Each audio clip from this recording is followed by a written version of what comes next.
ఈ రోజున అయ్యప్ప స్వామి వారి జన్మ వృత్తాంతం గురించి తెలుసుకుందాము. పూర్వము అమృతం కొరకు దేవతలు, రాక్షసులు కలిసి క్షీరసాగరమును, మందర పర్వతమును కవ్వముగా చేసి, వాసుకి అనే సర్పమును తాడుగా చేసి మదించు సమయమున ముందుగా ఉద్భవించిన హాలాహలమును చూసి అందరూ కూడా భయభ్రాంతులై అందరూ కూడా పరుగులు తీస్తూ ఉండగా, అది చూసిన పరమేశ్వరుడు ఆ హాలాహలమును మింగి ఆ వేడిని తట్టుకోలేక తన కంఠమునందు బంధించి గర్లకంఠుడై అక్కడి నుంచి వెళ్ళిపోతాడు.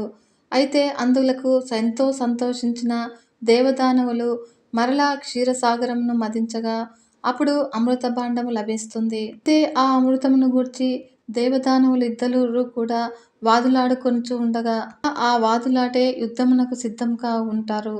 అప్పుడు జగన్మాత ఆదేశం మేరకు శ్రీ మహావిష్ణువు అతిలోక సౌందర్యవంతురాలైనటువంటి జగన్మోహిని అవతారమున ప్రత్యక్షమై రాక్షసులను మాయామోహమున బంధించి అమృత భాండమును దేవతలకు అందించి అక్కడి నుంచి వెళ్ళిపోతూ ఉండగా అతిలోక సౌందర్యవతి అయినటువంటి మోహిని రూప లావణ్యమును కాంచిన పరమేశ్వరుడు జగన్మాయ లీలలను గ్రహించిన వాడై మోహమును పొందుతాడు.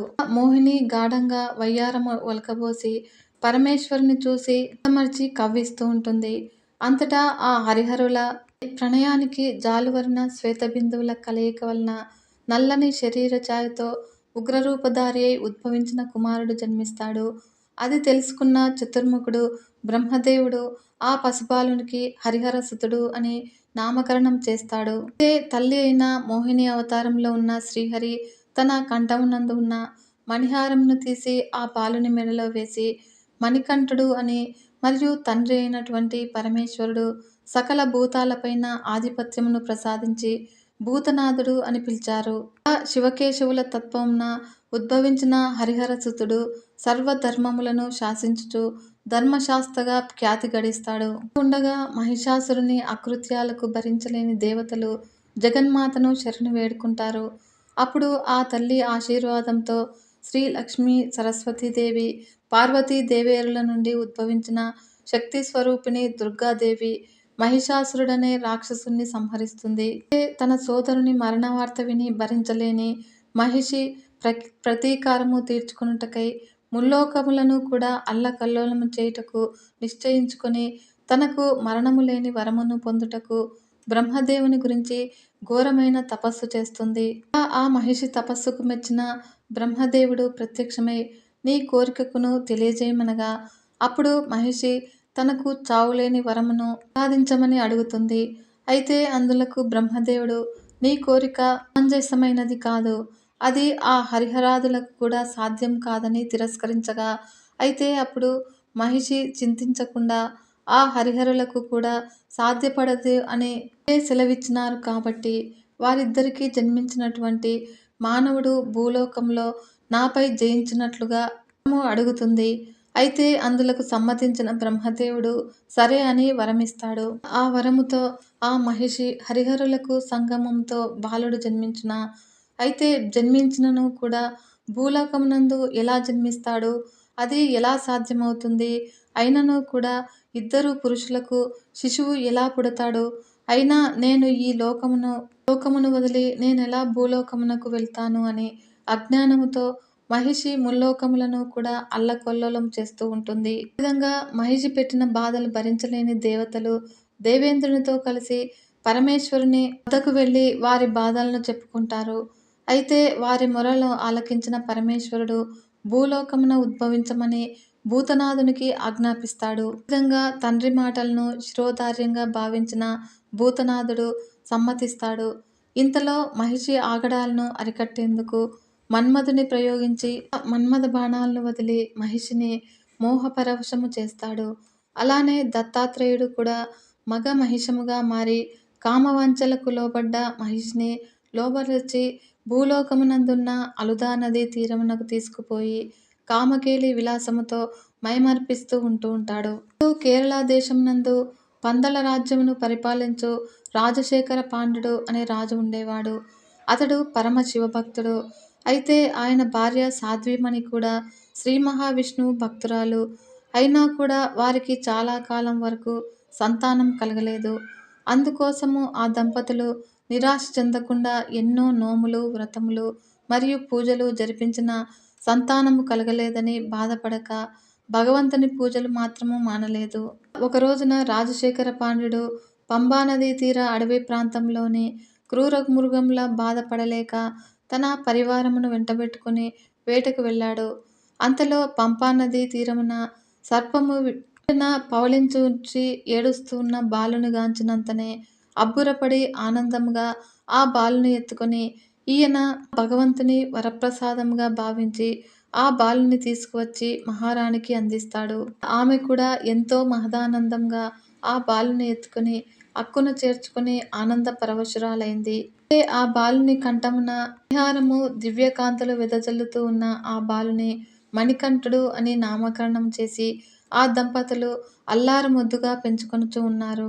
ఆ మణికంఠుడు అడుగుపెట్టిన మహత్యమో ఏమో కాని మొత్తానికి పందల రాజ్యము సుభిక్షంగా ఉంటుంది.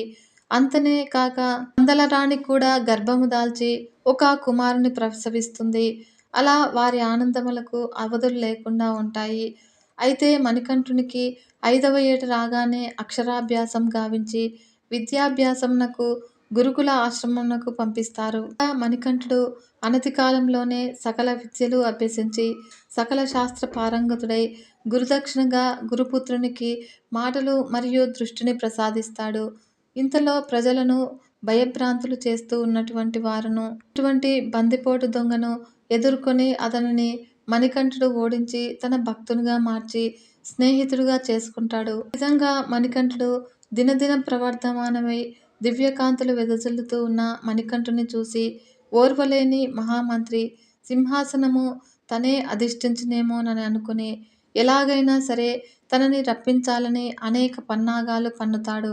మహామంత్రి మహారాణి వద్దకు పోయి తమ సొంత కుమారుడు ఉండగా ఎక్కడో దొరికిన అనామకుడికి సింహాసనమును అధిష్ఠించి యువరాజుగా పరిపాలించే అర్హత లేదు అనే నెపంతో రాణిగారికి బోధ చేసి మహారాణి అనుజ్ఞతో మణికంఠునికి అనేక కష్టాలు పెట్టిస్తాడు. కేరళ రాజ్య మాంత్రికులచే మహామంత్రి అనేక ప్రయోగములు చేయించగా పరమేశ్వరుడు అడ్డుకుని మణికంఠుణ్ణి కాపాడేవాడు. అయితే అంతటితో చాలక మహామంత్రి విషపు ఆహారం పెట్టిస్తాడు. దానిని శ్రీహరి పంపిన గరుత్మంతుడు విషాన్ని తీసి అమృతమును చిలికించి కాపాడి వెళ్ళాడు. ఈ విధంగా మణికంఠుని వదిలించుకొనుటకు ఏ కుతంత్రములు ఫలించుటలేదని నిరాశ నిస్పృహలకు లోనైన చివరికి ప్రయత్నంగా మహారాణికి వేదన మొదలైంది అని అంటే తలనొప్పి మొదలైంది అని నాటకమాడి పరీక్షించుటకు వచ్చిన రాజవైద్యులను ప్రలోభాలకు లోనైన వాడై ఆ మంత్రి మాటలు విని అప్పుడే ప్రసవించిన పులిపాలు తెచ్చిన వ్యాధి నయమవుతుంది అని అంటారు. ప్రసవించిన పులి ఎదుట నిలబడగల వారు ఎవరు ఉన్నారని మహారాజు బాధపడుతూ ఉంటాడు. పులిపాలు తెచ్చి పెంచిన తల్లిదండ్రుల రుణమును తీర్చుకున్నటకై మణికంఠుడు అనుజ్ఞను అడగ్గా మహారాజు ఒప్పుకోడు. అయినా కూడా పట్టువదలని మణికంఠుడు మరీ మరీ బ్రతిమాలి అడగ్గా మహారాజు ఒప్పుకోక తప్పలేదు. అయినా అప్పుడు పులిపాల కొరకు బయలుదేరిన మణికంఠునికి పందలరాజు ఎత్తిన ఇరుముడిని తలపై దాల్చి చేతిలో విల్లంబులు ధరించి వస్తూ ఉన్నటువంటి మణికంఠునికి అడవిదారిలో దేవేంద్రుడు ఎదురై స్వామి యొక్క జనన వృత్తాంతము తెలుపుతాడు. అప్పుడు మహిషి ఆగడాలు మితిమీరిపోయాయి. ఆమెను సంహరించుటకు తగిన సమయము ఆసన్నమైనదే అని అతనికి తెలుపుతాడు. అందుకు స్వామివారు దేవేంద్రునికి మరియు దేవతలకు అభయమిచ్చి అలుదా నది తీరమున వైపుకు పయనం చెందుతూ ఉంటాడు. దత్తాత్రేయుడు మగమహిష రూపమును చాలించి దేవలోకమునకు వెళ్తాడు. తన అయినటువంటి మహిషి రూపంలో ఉన్నటువంటి దత్తాత్రేయుడు కనిపించగా ఎక్కడికి వెళ్ళాడో తెలియని మహిషి రంకెలు వేయుచూ వెతుకుచూ ఉంటుంది. అయితే ఆ సమయమున నారద మహర్షి మహిషికి ఎదురై సంహరించుటకు బాలుడు వస్తున్నాడు అని చెప్పి అక్కడి నుంచి వెళ్ళిపోతాడు. అయితే ఆ మాట వినగానే ఆ కోపంతో మహిషి కరుడుగట్టిన రాక్షసత్వంతో జూలు విదిలించి స్వామివారిని మానవ మాత్రుడుగా తలచి ఎదుర్కొంటుంది. అలా వారిద్దరి మధ్య కూడా ఘోరమైన యుద్ధం జరుగుతుంది. అప్పుడు మణికంఠుడు తన 2 చేతులతో మహిషిని లేవనెత్తి గిరగిరా త్రిప్పుతూ అలుదా నది తీరమునకు విసిరిపడేస్తాడు.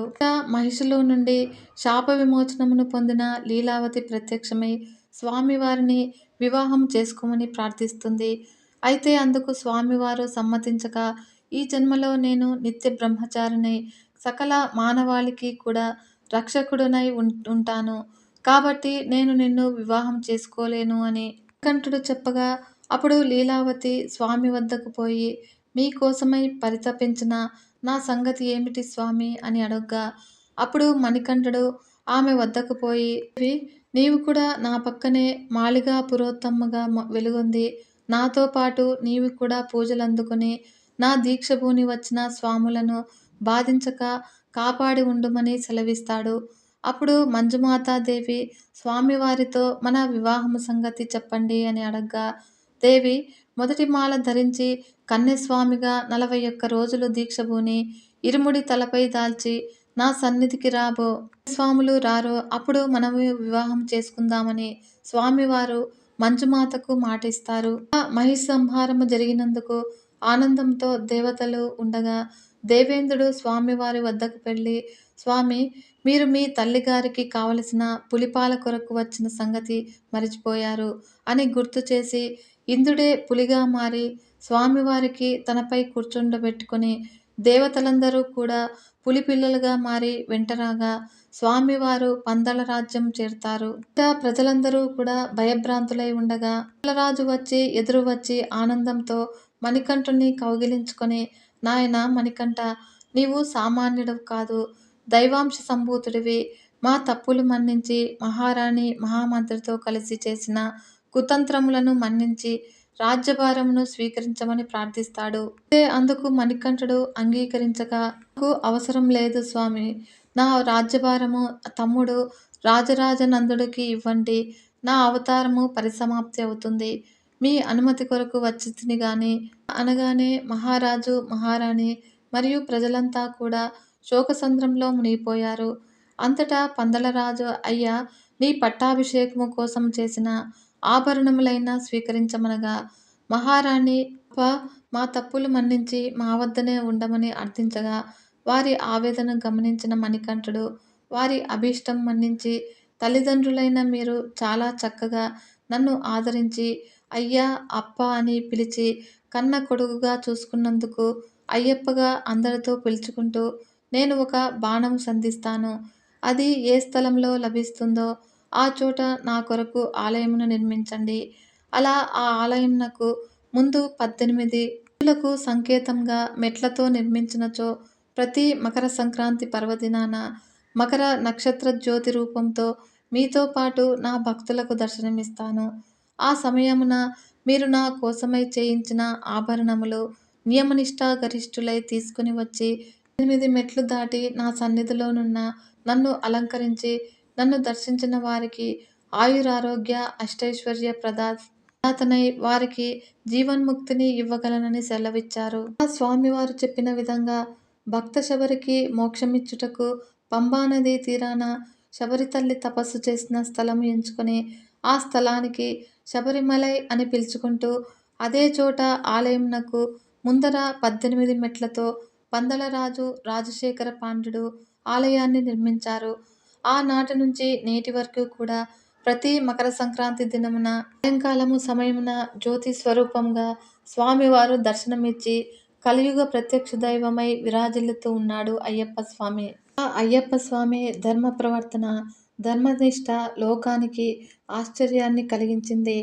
తన భక్తులు ఏ ఏ ధర్మాల్ని పాటించాలో, ఏ నియమనిష్టలతో ఉండాలో కొన్ని మార్గదర్శక సూత్రాలను ప్రతిపాదించారు. అప్పటి నుంచి కూడా ఆయన ధర్మశాస్త్రగా ప్రజల అభిమానాన్ని చూరగొన్నాడు. అందుకే ఆయనకి ధర్మశాస్త్ర అనే పేరు కూడా ఉంది. ఒకటి, దక్షిణ భారతదేశంలో ప్రముఖ పుణ్యక్షేత్రాల్లో శబరిమల ఒకటి. శబరిమలలో కొలువైన అయ్యప్ప స్వామి వారిని దర్శించుకోవడానికి ఏటా లక్షలాది మంది భక్తులు దేశ విదేశాల నుంచి తరలి వస్తారు. ఏడాదిలో కొద్ది రోజులు మాత్రమే స్వామివారి దర్శనం లభిస్తుంది.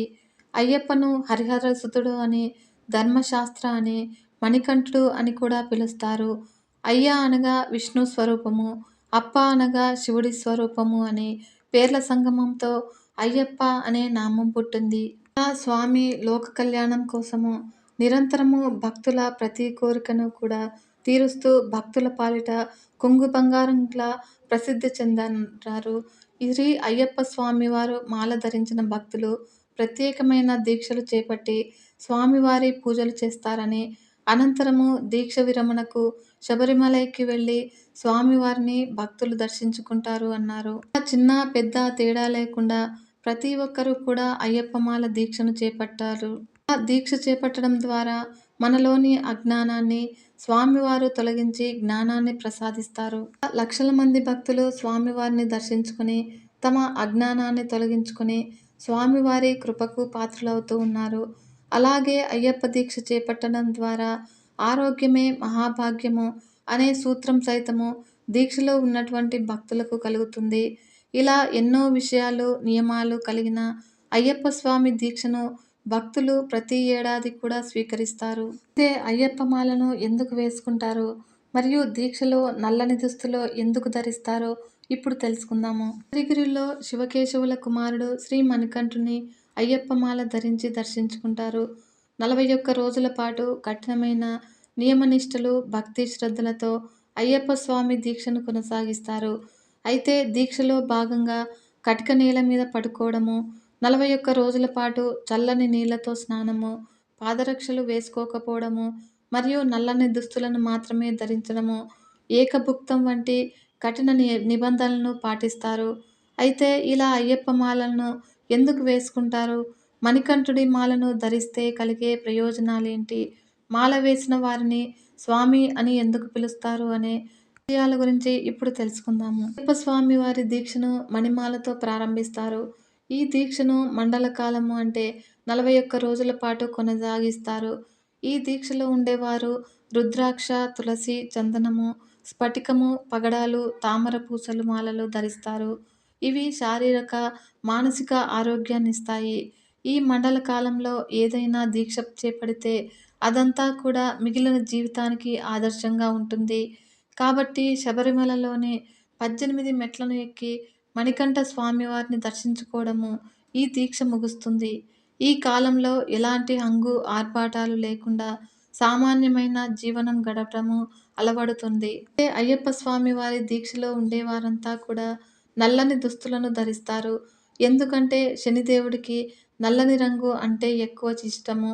ఈ రంగు బట్టలను ధరించి నిత్యము పూజల్లో పాల్గొనే వారిపై శని ప్రభావము ఏమాత్రం ఉండదని చాలామంది నమ్ముతూ ఉంటారు. అంతేకాదు చలికాలంలోనే అయ్యప్ప మాలను ధరిస్తారు. ఈ సమయంలో నల్లని దుస్తులు శరీరానికి వెచ్చదనాన్ని ఇస్తాయి. కాబట్టి ఈ దీక్ష చేపట్టిన వెంటనే మానవులు మాధవుడిగా ప్రవర్తనం చెందడం ప్రారంభిస్తాడు. అయ్యప్ప మాలలను ధరించిన వెంటనే ప్రతి ఒక్కరిలోనూ నేను అన్న భావన తొలగిపోతుంది. శరీరానికి ఉండే పేరు, వాటి కోసం ధరించే దుస్తులు, తీసుకునే ఆహారము, శారీరక సౌఖ్యాలు, ఆచార వ్యవహారాలు, దినచర్య అంతా కూడా ఒకే ఒక దీక్ష చేపట్టగానే పూర్తిగా మారిపోతాయి. అందుకే అయ్యప్ప మాలలను ధరించిన వ్యక్తిని అంతర్ధానంగా భగవంతుడి స్వరూపంగా జీవులందరిలోనూ దేవుడు ఉన్నాడు అనే భావనతో స్వామి అని పిలవాలని అయ్యప్ప దీక్షలో ఈ నిబంధనను విధించారు. కాబట్టి అయ్యప్ప దీక్షను చేపట్టే వారికి ఆరోగ్యపరంగా కూడా చాలా మంచిది. అయ్యప్ప దీక్షలో ఉండేవారు నేలపై నిద్రించడం వల్ల వెన్నునొప్పి సమస్యలు తొలగిపోతాయి మరియు కండరాల బలపడేందుకు దోహదపడుతుంది. రక్త ప్రసరణ మెరుగుపడుతుంది. తెల్లవారుజామునే నిద్రలేచి చల్లని స్నానం చేయడం వల్ల శరీరంలోని నాడీ వ్యవస్థ ఉత్తేజంగా మారుతుంది. ఇలా ప్రతిరోజు కూడా దుస్తులను తడిపి శుభ్రం చేసుకోవడం అలవాటుగా మారుతుంది.